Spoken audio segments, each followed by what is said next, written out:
네, 김봉현 전 스타모빌리티 회장이 옥중 입장문을 통해서 이렇게 했죠. 라임 청탁건으로 그 수억 원을 지급한 검사 출신 유력 정치인 이렇게 지목했던 인물 바로 윤갑근 전 고검장인데 오늘 새벽 구속이 됐습니다. 혐의하고 구속 사유는 뭐라고 됐습니까? 예. 11일 법조계에 따르면 지금 서울 남부지방법원은 예. 전날 구속 전 피의자 신문 영장실질심사를 열고 윤 전 고검장에 대한 구속영장을 발부했습니다. 남부지방법원은 윤 전 고검장에게 도주 및 증거인멸의 우려가 있다고 밝히면서 예. 이 구속영장을 발부했는데요. 그 윤 전 고검장은 라임 펀드 판매사인 우리은행이 지난해 4월 달 펀드 판매를 중단하자 우리은행에 로비한다는 명목으로 라임 측으로부터 2억 원의 로비 자금을 받아서 이를 우리은행 지주 고위 관계자에게 전달한 혐의, 즉 특경법상 알선 수재 혐의를 받고 있습니다.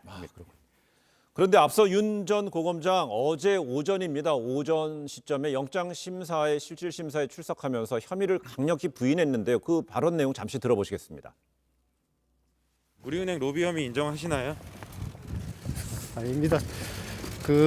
정상적인 법률 자문 계약을 체계로 자문료 받은 거고 변호사로서 정상적인 법률 사무를 처리했을 뿐입니다. 이 점에 대해서 신문에서 잘 소명하겠습니다. 예. 김봉현 회장 의혹 제기했는데 보신 적도 없는 사람인 거 맞나요? 네, 맞습니다. 예.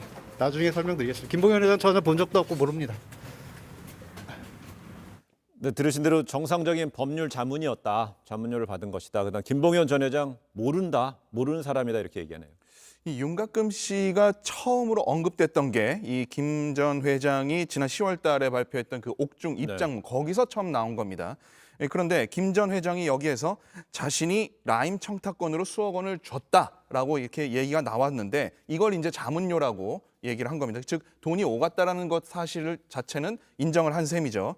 하지만 이 구속영장 발부로 김 전 회장이 이 옥중 입장문 이쪽에다가 좀 더 해석이 실리지 않느냐라는 해석이 나오고 있습니다. 예. 이 야당은 또 범죄자 말 너무 믿는 거 아니냐 뭐 이런 지적을 계속해서 하고는 있는데 어찌됐건 검찰은 이 김봉현이 아닌 제3자에게 사전에 의혹 제보를 받아서 수사에 임하게 됐다라고 얘기를 하고 있습니다. 근데 윤 전 고검장의 어떤 영장 발부는 그 옥중 서신 통해서 지금 이 사실을 공개한 지 2달 만에 된 것을 두고 이득장 수사가 아니냐 이런 지적도 나오네요. 예, 맞습니다. 예. 김봉현 전 회장은 이제 2달 전 옥중 입장문에서 그 이른바 야당 정치인 로비 혐의를 검찰에 진술을 했지만 네. 수사가 진행되지 않았다고 이제 폭로를 했었습니다. 이제 검찰은 이런 김 전 회장의 옥중 입장문 발표 이후 이제 19일 만인 지난달 초에야 비로소 이제 윤 전 고검장에 대한 수사를 시작을 했습니다. 네. 그래서 이와 관련해서 이제 제 식구 감싸기 내지는 뭐 봐주기 논란 뭐 이렇게 일어나자 윤석열 검찰총장은 이제 지난 5월에 남부지검장 면담 때 보고를 받으면서 엄정 수사를 지시했었다. 예. 이렇게 밝혔습니다. 그런데